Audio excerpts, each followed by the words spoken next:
but not the Q. There you go. But not the Q&A. So we really want that to be a space where we can speak hopefully as freely as possible without the daunting presence of the recording. So I think that everyone who was in the waiting room has now joined.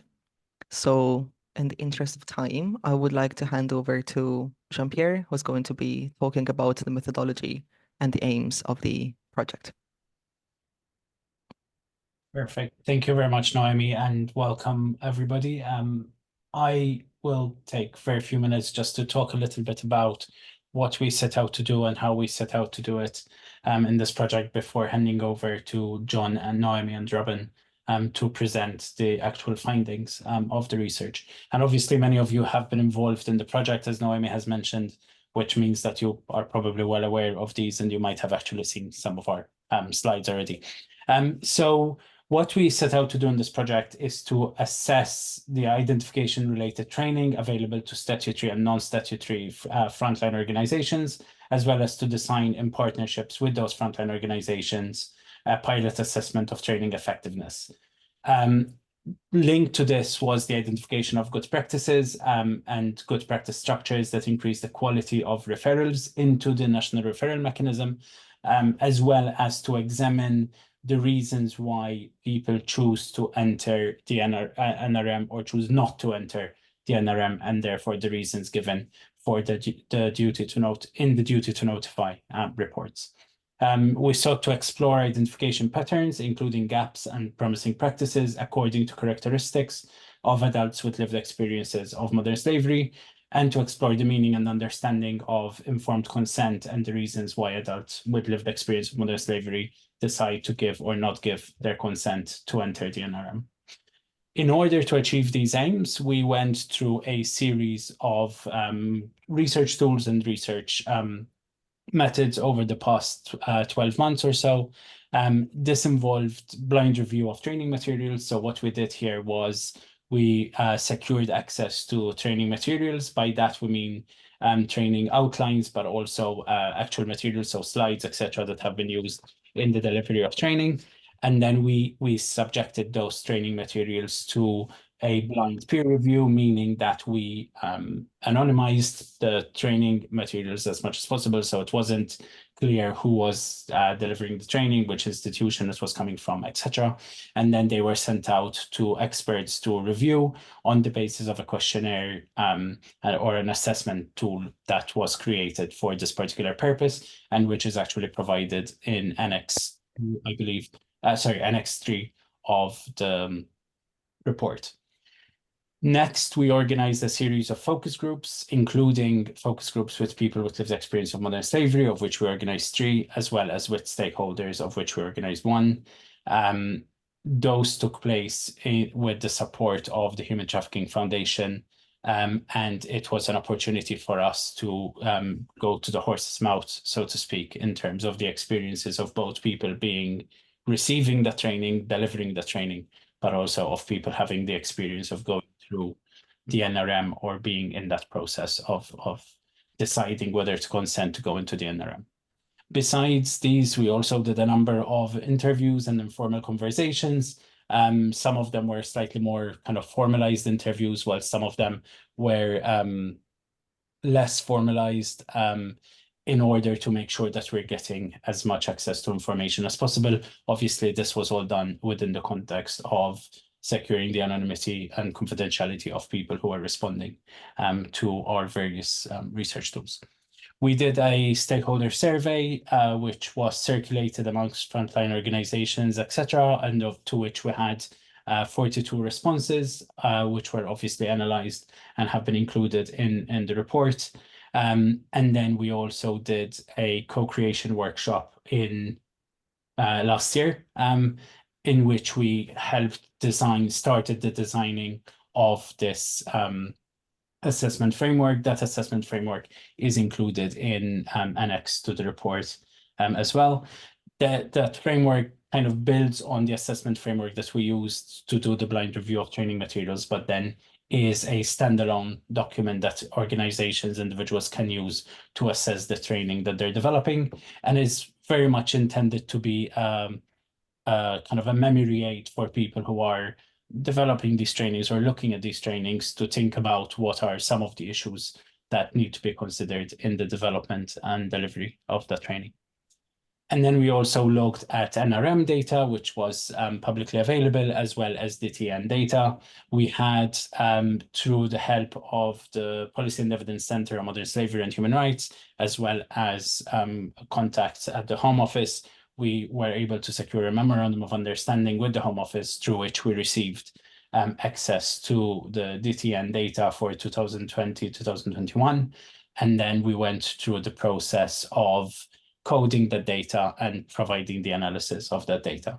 And obviously, Noemi will be going into the details of that analysis, including some of the codes, etc., that we used for these purposes. All of this was obviously brought together in the context of the report, but also in conversations with stakeholders, in conversations with the Human Trafficking Foundation, with other organizations working in the field.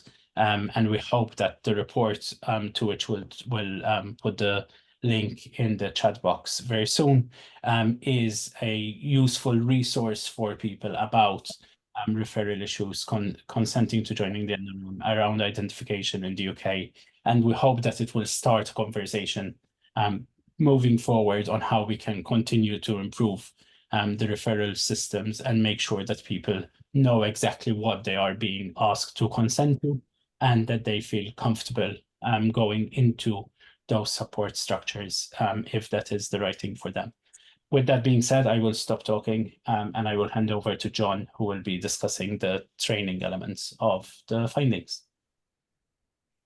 Thank you very much, Jean-Pierre, and thank you to all of you for joining us this afternoon for this launch session. My name is John Trajer. I'm a research fellow in anti-trafficking law and policy at BIICL.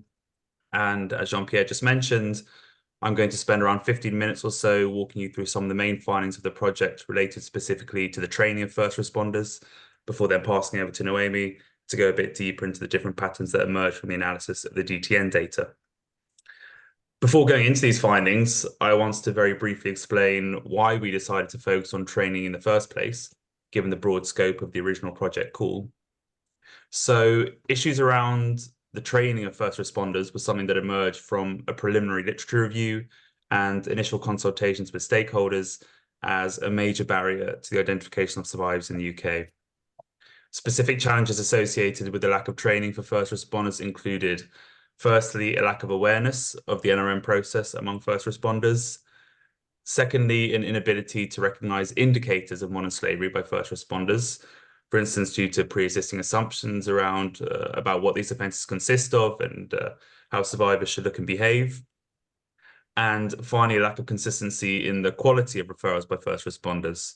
So this is a broad category covering, among other things, the level and accuracy of information provided to the competent authority, be this the SCA or the IECA, and also the ability to guarantee that the survivor is able to make an informed decision on whether to enter the NRM by ensuring that the process and its implications are clearly explained and understood.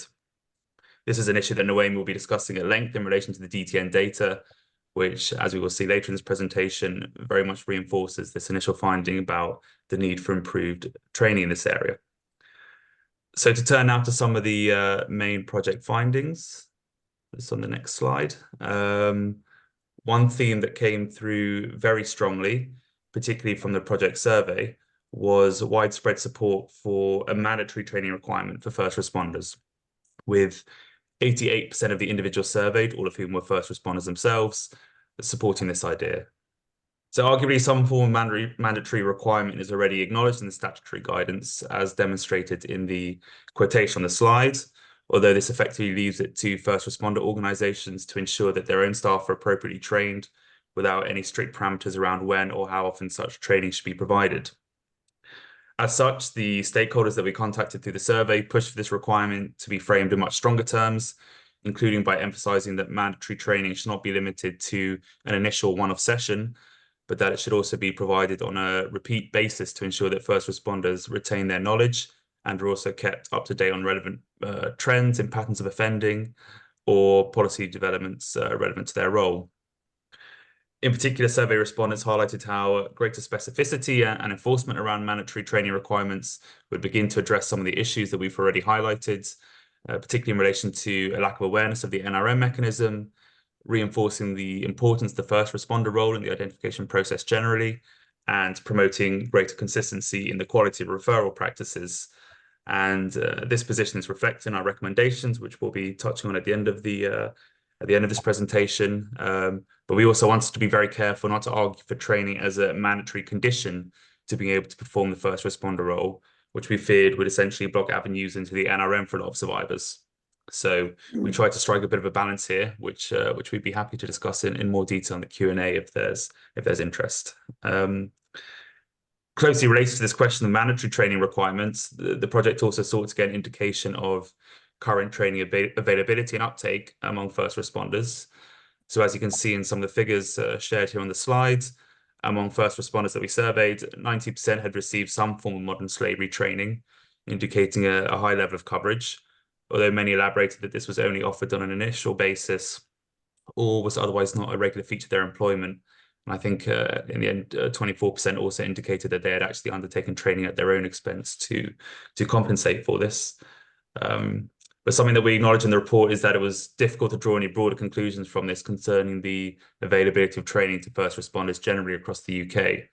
Not only was the data sample quite small, as you can see here, we had a survey set of 42 respondents, but we also think that the survey was unlikely to capture the experiences of first responders who had no training or awareness of this mechanism at all, given who would be likely to take the time to respond to the survey in the first place. We also asked respondents to comment on the number of cases that they had referred in the last 12 months, and 70% had actively engaged with the NRM system. So we found it maybe a bit difficult to gauge how representative this is of the availability of training generally in the country for first responders, and especially statutory first responders. And these data limitations actually underpinned a broader finding related to the lack of publicly reported data on the attendance of training sessions, again, particularly by statutory first responders. And this was reflected in our recommendations, and is also something that potentially we can discuss about being linked to improving the enforcement and oversight of mandatory training requirements further down the line in this session. Now turning to training quality. So this was another area which the research tried to explore. Jean-Pierre already discussed in some detail the methodology we used for this. So the idea was that we gathered a range of materials currently in use for training first responder organizations. Some of these were sector specific, addressed specifically at the police and local authorities. And we also received some more general training materials aimed at multi-agency audiences. And once we had received these, as Jean-Pierre already mentioned, these were blind peer reviewed by selected experts in the field of modern slavery and training delivery. So these included academics, researchers, members of international organizations, and trainers themselves.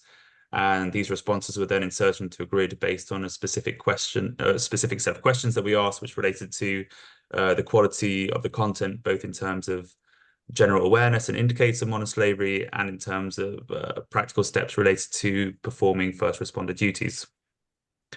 Based on these responses, we were able to identify a range of good practices and areas for improvement under each of these headings, establishing a baseline of features that we believe effective training for first responders should include in terms of content. I'll not go into a great deal of detail here, given the time limitations, but just to pick out maybe a couple of things that were highlighted generally across all of the reviews. So in terms of improving general awareness and understanding of indicators among first responders, these reviews highlighted the importance of debunking common misconceptions around trafficking in modern slavery, emphasizing potential barriers to disclosure, and avoiding stereotypical portrayals of survivors. So this latter issue in particular feeds into pre-existing assumptions about what a survivor looks like, which I touched on before as a widely recognized identification challenge in the literature. Another issue which was underlined by project participants was the need for clear, up-to-date information on the different steps involved in referring survivors into the NRM, as well as guidance on how to interact with survivors to ensure informed decision-making about entering the NRM and to avoid re-traumatization. So this latter point in particular was frequently missing from the training materials that we received, according to our experts, and was also highlighted as a key factor that training must include in discussions with lived experience experts that we met with in focus groups, as Jean-Pierre mentioned earlier.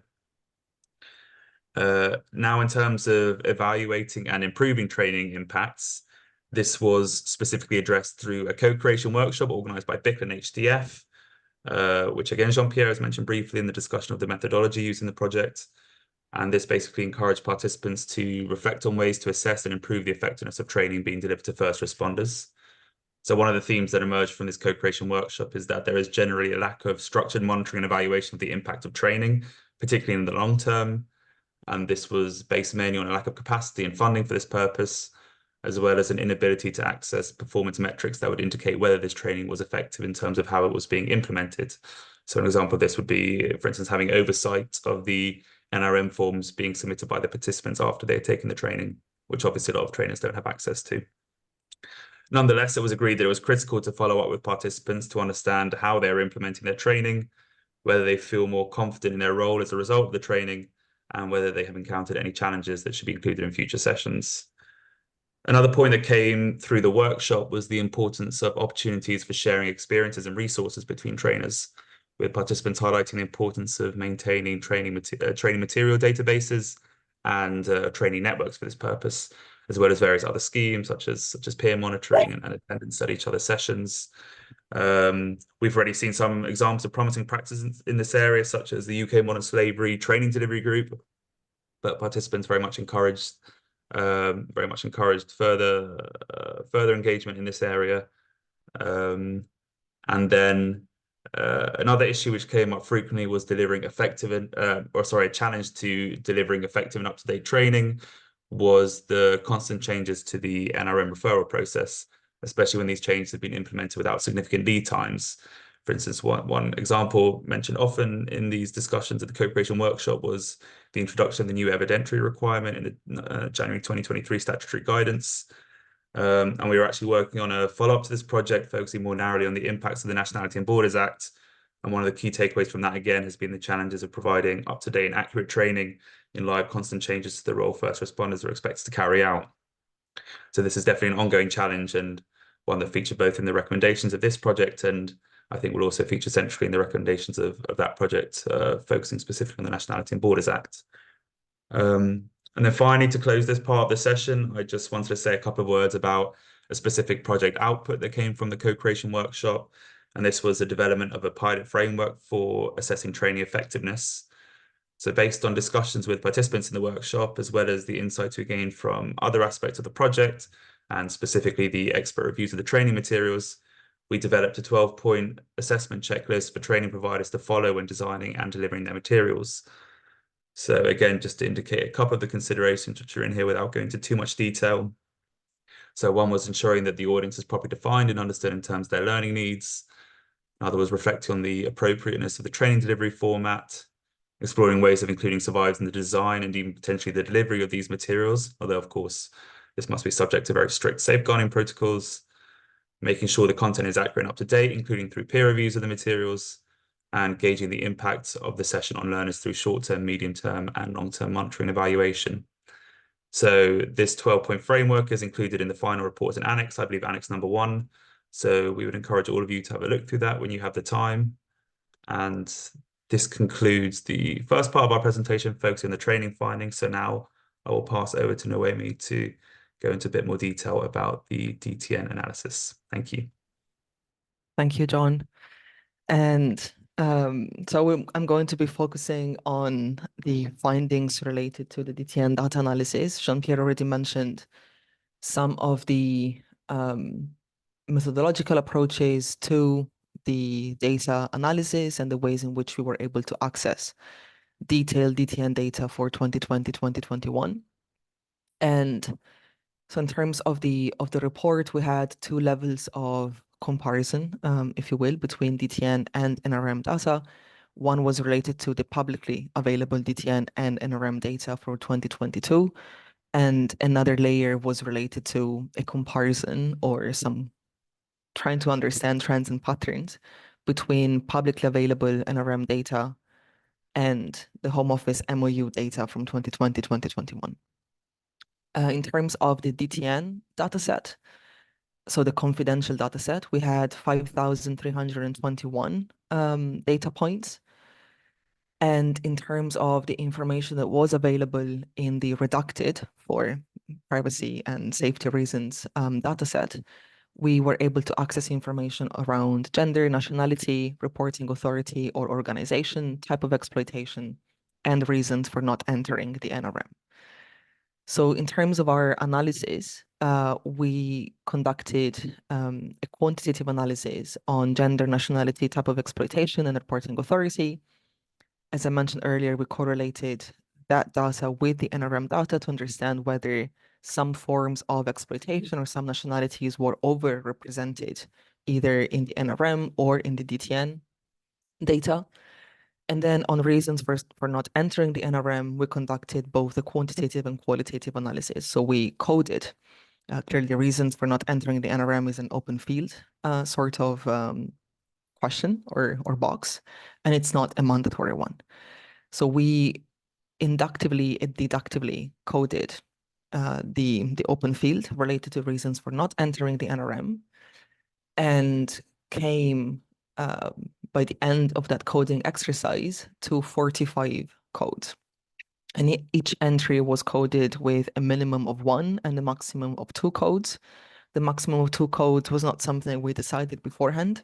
It was just a natural result of coding. We had no instance where we had 3 codes for a particular entry.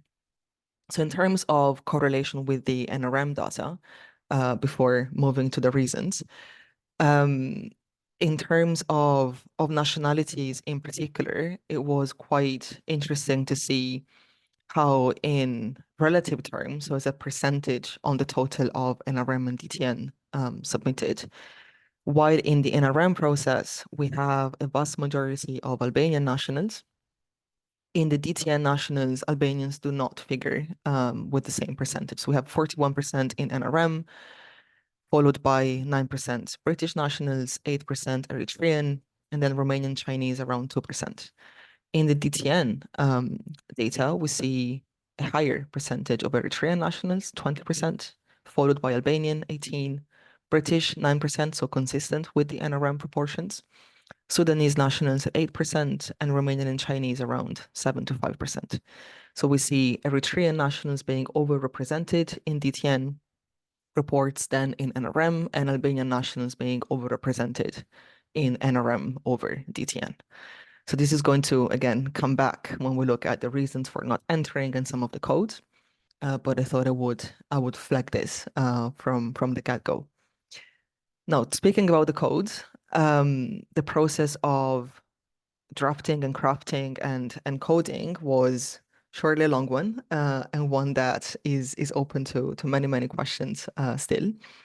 But we tried to merge or come up with categories for our codes, which you can find here in a very short version. They're also in the full report and in the summary as an annex.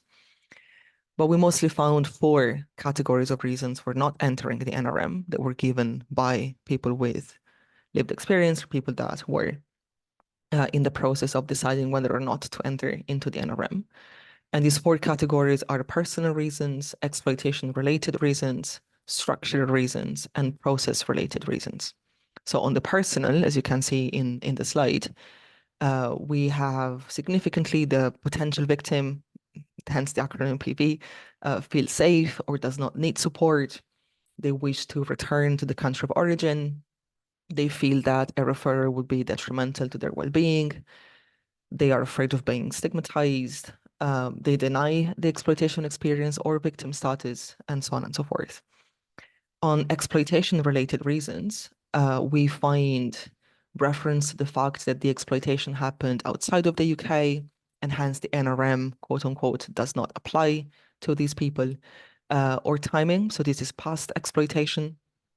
And again, it's tricky to speak in broad strokes about these codes because many of them overlap. So exploitation happened outside of the UK is not really a cause for disqualification, or it's not a cause for not entering the NRM. However, that is how it was presented in the dataset. So we're not trying to correct, in a sense, some misconceptions around the NRM. We're just trying to give a picture of what was said in the dataset. by, again, potential victims or first responders, which then links back to training and understanding of the NRM and what that stands for. In terms of structural reasons, oftentimes individuals refer to being afraid of authorities or reporting to the police, not trusting the system, believing that the system is discriminatory, language barriers, willingness to avoid delays to asylum claims, and quite on a handful of occasions, we found references to the person being unaware of what their referral being made. So again, this could be because the first responder lost contact with the person or the legal representative, or because oftentimes together with the fact that the person was being detained. Finally, we have process-related reasons, which is a bit of a catch-all that remains category. And in many occasions, we had no response being provided by the first responder. Again, this is not a mandatory field. So oftentimes we would find in that field either DTN or MS1 as reasons for not entering, which are not reasons. So we coded those as no response provided. We also had some instances in which a first responder would say they tried to ask for a reason and the, again, potential victim gave no reason. Or oftentimes the first responder would admit that they didn't ask for why the person was not being willing to be referred into the NRM. The category or the code of FR perception is a very broad one. There's some details on that clearly in the report and in the annex, but it captures instances where either the NRM or it appeared that the NRM structure or purpose or scope or aim was almost misrepresented to the individual that was deciding whether or not to enter into the NRM, or instances where there was a judgment call made by the first responder that believed that the person was not a victim of modern slavery, or that believed that the NRM didn't apply to the person, sometimes linked to the fact that the exploitation, for example, happened outside of the UK. So again, misconceptions and misunderstandings about the nature of the NRM. So moving on to some of the most common reasons. As I mentioned earlier, in quite a large number of instances, the first responder provided no response. So we have 1,025 cases, or 20% of the data set, where we don't really know why the person decided not to enter into the NRM. If we sum that up with potential victim gave no reason, we reach 34% of instances where we can't analyze the reasons. And we, of course, didn't want to speculate around them.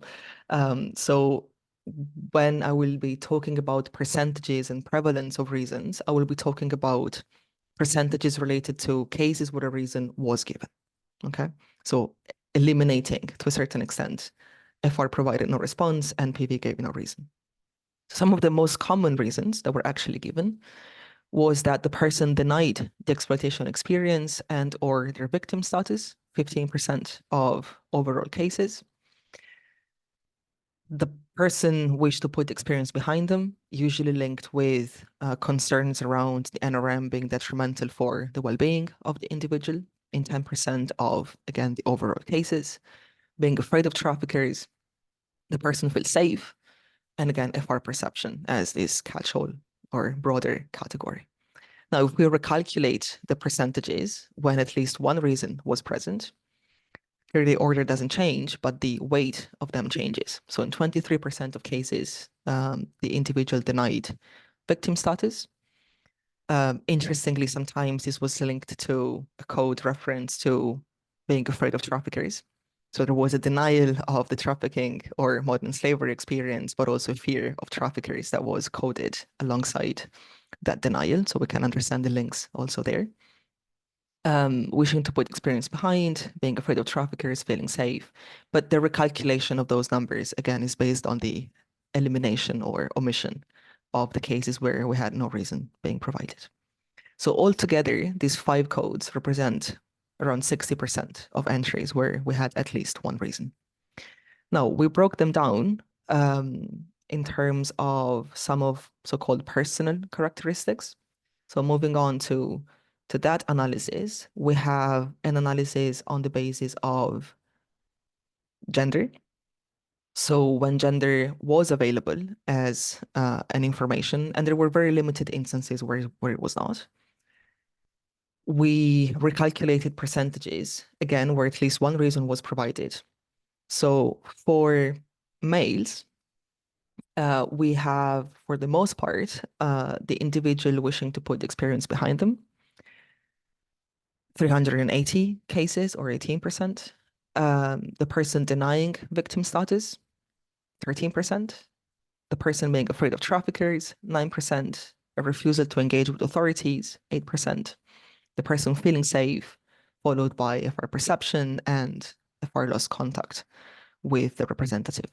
This is not that different from females. So if we look at the females graph, we do see a dominance really, or a prevalence of the person denying exploitation experience or victim status, which is higher, relatively speaking, than in the male context. But if we look at the type of reasons, they tend to be the same. So denying exploitation experience, being afraid of traffickers, wishing to put experience behind, feeling safe, refusal to engage, and FR perception. So we don't have the losing contact element, but in terms of, broadly speaking, the type of codes, we do find some similarities in if we analyze them based on gender. Now, where they differ quite significantly is in terms of nationality.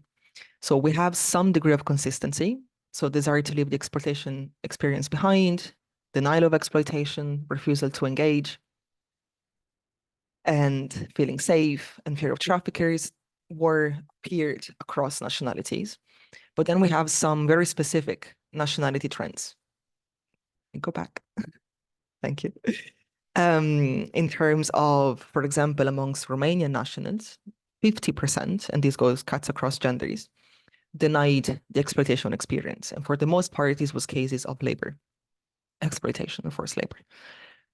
In terms of Chinese nationals, again, quite present, 37%, Vietnamese nationals, 25%. So quite significant denial of exploitation experience or victim status. Amongst Eritrean and Sudanese nationals, almost half stated that they wish to leave the experience behind. This can be linked to the fact that the exploitation happened outside of the UK, and these cases tend to arise from asylum claims being submitted. And lastly, for Albanian nationals, the prevalence of the code fear of traffickers was significantly higher than for other nationalities. So we do see, again, nationality-specific trends. We also see specific trends, now if we can move to the next one, with regard to reporting authorities. So we focused on UKVI and the police because they are the most common reporting authorities in the context of DTN. So if we look at the graphs, we see that government agency, 56% of DTNs, police 38%. If we break that down in terms of government agency, we see that UKVI is responsible, in a sense, for filing 75% of DTN reports. So we focused on these two reporting authorities. And if we look at the narrative, we see that fear of traffickers is a common code both in police and UKVI reports, 9-12%, so similar. However, there are some codes that are particularly predominant for one reporting authority, but not the other.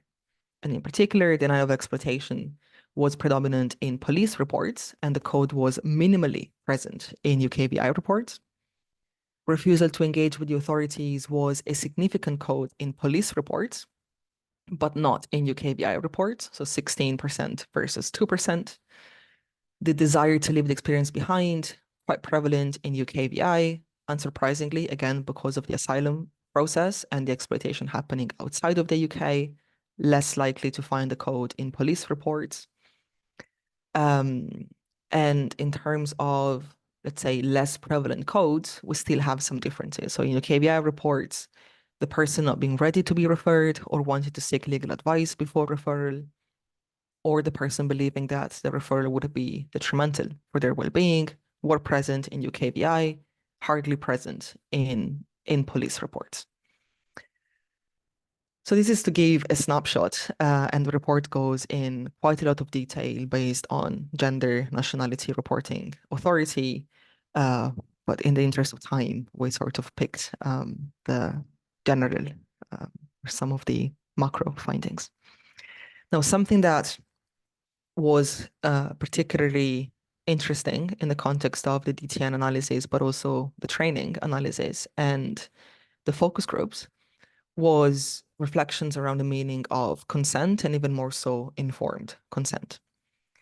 So from the get-go, within focus groups, some of the consultants, lived experience consultants, shared that they had either felt compelled to consent to a referral, were not sure exactly what they were consenting to, or had been referred without giving consent at all. Now, if we look at the DTN data, oftentimes these instances were coded as FR perception. In many instances, we find elements of, let's call it misinformation, which then significantly undermine the possibility of a person giving informed consent on whether to be referred or not. And by this, I mean, for example, instances where the reasons for not entering mentioned that the person was refusing the NRM referral because they were unwilling to cooperate with the police, or because they didn't have enough intel, for example. So these, again, the way that we talked about this, discussed this, and coded this, these were all misrepresentation of what the NRM stands for. So if we think of a person refusing entry into the NRM on the basis of having misinformation about the NRM, we can't really speak about informed consent. We also can't speak about informed consent when, in a handful of cases, we have reasons for not entering, mentioning the fact that the first responder could not communicate with the person because of linguistic barriers or language barriers. So in an inability to explain the NRM referral process. We also have a number of instances where people would refuse referral into the NRM because they wanted to avoid relocation within the UK. So this automatic assumption that a person would be housed somewhere else, and ignoring the sort of out of housing or accommodation type of support that the NRM does offer. So we have nuanced understandings of the code of FR perception, which however includes some of these examples. So again, the meaning of informed consent comes back quite strikingly, both in the context of people who decided to be referred into the NRM, but didn't really know what they were consenting to, and people who refused on the basis of incorrect information. We can come back to this in the Q&A if that is of interest. But on the basis of the findings with regard to training, as well as the DTN analysis, I would like to turn to Robyn to speak about our recommendations. Thank you. Yeah, so in terms of recommendations then, so they're split within the report into policy recommendations for the Home Office, training recommendations for the Home Office, duty to notify recommendations, and also recommendations for first responders. But for the purpose of this presentation, I'm just going to kind of talk about them all in one go. So starting with kind of policy changes. The main recommendation in terms of this is for policy changes and also changes to the NRM and duty to notify referral forms to be communicated to first responder organisations prior to coming into effect. So we know from the recent change with the NRM referral, we actually had first responders kind of contacting the Human Trafficking Foundation to say they were in the middle of making a referral with a victim of modern slavery in front of them and suddenly didn't have the information required because they hadn't seen this new NRM form. So actually having that communication to first responders before those changes come into effect will enable first responders to update training materials and make sure that those individuals actually carrying out those referrals know exactly what they're explaining to that individual, so that that individual can actually make that informed consent to enter the national referral mechanism or not. Furthermore, in relation to that, so clear consultation and transparency on policy changes is also another recommendation from the report. So, for example, at the moment, there's no clear process set out for how organisations become first responders, or any explanation for why the current first responders are in that list of first responders. So actually having kind of transparency on those kind of processes will really help first responders and other organisations working in this space, and also survivors as well, to really fully understand that kind of wider picture. Another recommendation, which is more for first responders themselves, is for first responder organisations to identify single points of contact within their organisation that can advise on referrals and complex cases. It's quite unrealistic to expect every single police officer in an entire police force to know inside out modern slavery, the national referral mechanism, and be able to kind of navigate that process, especially if they're very unlikely to come across cases regularly. So therefore, it's really important to have single points of contact within that first responder organisation that is able to kind of advise on referrals, and also if a case is particularly complex as well. And that person can have an in-depth level of training, further to kind of that basic level of training, to make sure that they're completely up to date on recent changes and are able to provide that additional level of advice. So in terms of training then, so this report actually recommends that training becomes mandatory for staff members within statutory first responder organisations who will be making referrals. So actually making sure that this is regular training, so that people are kept up to date as things change, and actually it becoming mandatory to have that first responder training within a statutory first responder organisation. Again, not for everybody, but it's just so that that level of information is known before those referrals are made. The Home Office does have e-learning for first responders online, but it hasn't been updated since it launched back in 2020. So obviously it doesn't reflect all of those huge changes that have come in since then.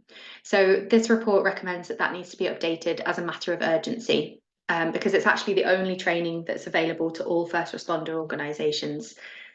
And we also think, in relation to this e-learning, that the completion of the training should actually be monitored and made public. It'd be really helpful to know how many first responder organisations or first responders are actually completing that training, and actually assessing their knowledge before the training and afterwards, so that we can actually know that it's helpful, and hopefully that knowledge and confidence in making referrals has increased by completing the training. And actually having that information published, obviously anonymised, can really help us to understand the kind of geographic location and spread of first responders that are trained, and that understanding, and help us also to realise actually if people aren't completing that training, or their knowledge isn't improving, then how do we actually make sure that they're being reached in different ways, and then that they're fully trained. So as the other researchers have said, people with lived experience were involved throughout this research, and that is a key recommendation going forward as well, that people with lived experience of modern slavery actually inform the design, the development and the delivery of training as well. So the Human Trafficking Foundation works really closely with a group of survivor consultants in our lived experience advisory panel, who deliver in-depth training based on kind of the basic modern slavery training in terms of identification and barriers to disclosure, but also in-depth training based on particular elements as well, maybe cultural competency or child criminal exploitation, for example, and actually being led by people who have direct experience also really helps shape the response that professionals give, being led by them in terms of the support that needs to be provided and learnings from their personal experience of responses from first responders as well. And I think the main thing in terms of training is to ensure that it's monitored.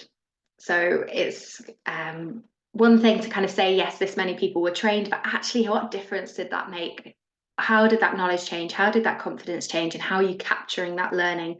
And also, therefore, using that learning to impact and change future training as well, so that it's reflective of that feedback, and to make sure that it's constantly adapting to be as useful as possible. And finally, then, in terms of duty to notify referrals and the recommendations for those. So in a way, it's a shame that this is the first time that duty to notify data has been fully analysed through this report. And obviously that was fantastic that that MOU was put in place with the Home Office, but actually it should be more accessible in general. So there are caveats to the data, there always is. For example, there might be duplication if somebody refused to go into the NRM at that point and therefore a duty to notify referral was made, but then they later gave consent to enter the NRM, there could be duplication there. But regardless of those caveats, the actual information within that DTN data tells us so much. So one of the recommendations from this report is that the DTN data should be openly published, obviously saving any identifiable information that needs redacting. But that can really also help us address those misconceptions, as Noemi was saying, in terms of people saying, oh, this person couldn't go into the NRM because they didn't want to work with police, or because the exploitation took place overseas. And actually having that information widely available that people have these misconceptions enables those to be addressed. Another recommendation was to make the reasons for not entering the NRM field on the DTN form mandatory. Because again, that's just, we're lacking so much information from that. And there must have been a reason, whether that's on the basis of the survivor or the first responder creating a reason, I guess, but that needs to be included. And then finally, one of the recommendations is for the Home Office to actually consider the feasibility of widening the number of organisations that can submit a duty to notify referral. So at the moment, because of the online form, it's only first responders that can actually submit a duty to notify. But we know that actually, therefore, we're missing information about those individuals who might not have the confidence to go to an authority or a first responder organisation and tell their story, and therefore they go to a community group or a faith group, and actually those individuals are not able to submit that DTN data, and we're then losing a huge amount of that picture of how many people are being affected by modern slavery.